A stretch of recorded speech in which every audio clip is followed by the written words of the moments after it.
ভাৰতবৰ্ষৰ গণতান্ত্ৰিক ইতিহাসত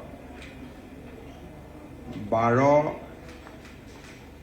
তাৰিখৰ দিনটো এটা উল্লেখযোগ্য দিন আছিলে, কাৰণ এই দিনটোতে প্ৰধানমন্ত্ৰী নৰেন্দ্ৰ মোদী ডাঙৰীয়াই আমাৰ দেশৰ নিৰ্বাচিত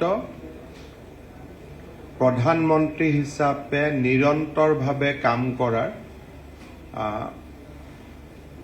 12টা বছৰ অতিক্ৰম কৰিলে আৰু আজিলৈকে আমাৰ দেশৰ কোনো প্ৰধানমন্ত্ৰীয়ে নিৰন্তৰ 12টা বছৰ দেশক সেৱা কৰাৰ সুবিধা পোৱা নাছিলে।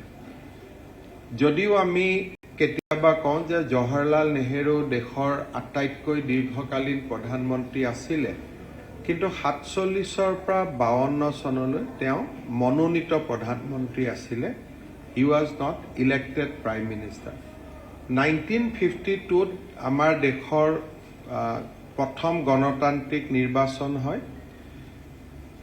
এটা সুদীৰ্ঘ সময় জৱাহৰলাল নেহেৰু আৰু ইন্দিৰা গান্ধীয়ে দেশৰ নিৰ্বাচিত প্ৰধানমন্ত্ৰী হিচাপে দায়িত্বভাৰ চলাইছিলে, কিন্তু নৰেন্দ্ৰ মোদী ডাঙৰীয়াই এই দুইজন প্ৰধানমন্ত্ৰীৰে অভিলেখ ভংগ কৰি তেখেতে বৰ্তমানো শাসন চলাই আছে, যি এটা ৰাজনৈতিক আৰু আমাৰ গণতান্ত্ৰিক ইতিহাসৰ এটা নতুন অভিলেখ।